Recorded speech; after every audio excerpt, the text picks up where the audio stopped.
Well, it looks like Meghan Markle's latest attempt to reinvent herself as a lifestyle guru has gone the way of so many of her other groundbreaking ventures, straight down the drain.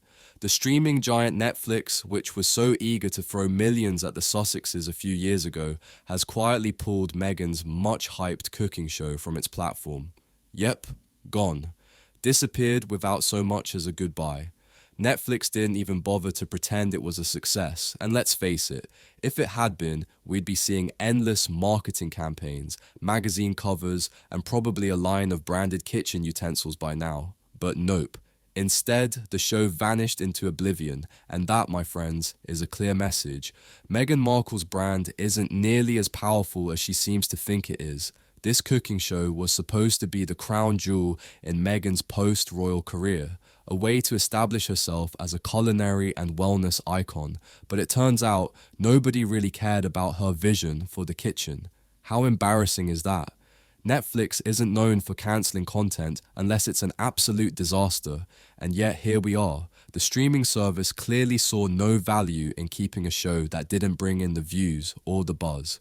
A show that was supposed to make Meghan a major player in Hollywood has now become yet another mark of failure on her resume. But don't worry, it's not the first time she's fallen flat on her face in her quest for fame and fortune. Let's talk about her Spotify podcast, Archetypes, shall we? That was supposed to be a deep dive into the complexities of womanhood, or whatever Meghan thought it was going to be. But after just one season, it got quietly yanked, leaving behind a trail of disappointment and a whole lot of meh.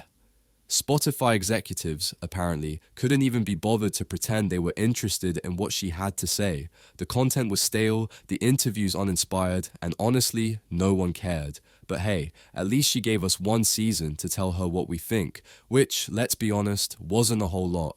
And let's not forget the infamous Sussex Netflix deal, worth a cool $100 million. Remember that? The promise of a bunch of mind-blowing, must-watch content that would redefine entertainment as we know it. Well, spoiler alert, it's produced exactly 0 memorable projects. Not a single hit, nothing. Just a few forgettable documentaries, and, if we're being generous, maybe some behind-the-scenes footage that no one asked for. But sure, $100 million for a whole lot of nothing. I bet Netflix is just thrilled with that investment.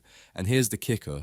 Meghan clearly thought that just by being Meghan Markle, the former royal, the activist, the social justice warrior, she would be able to command the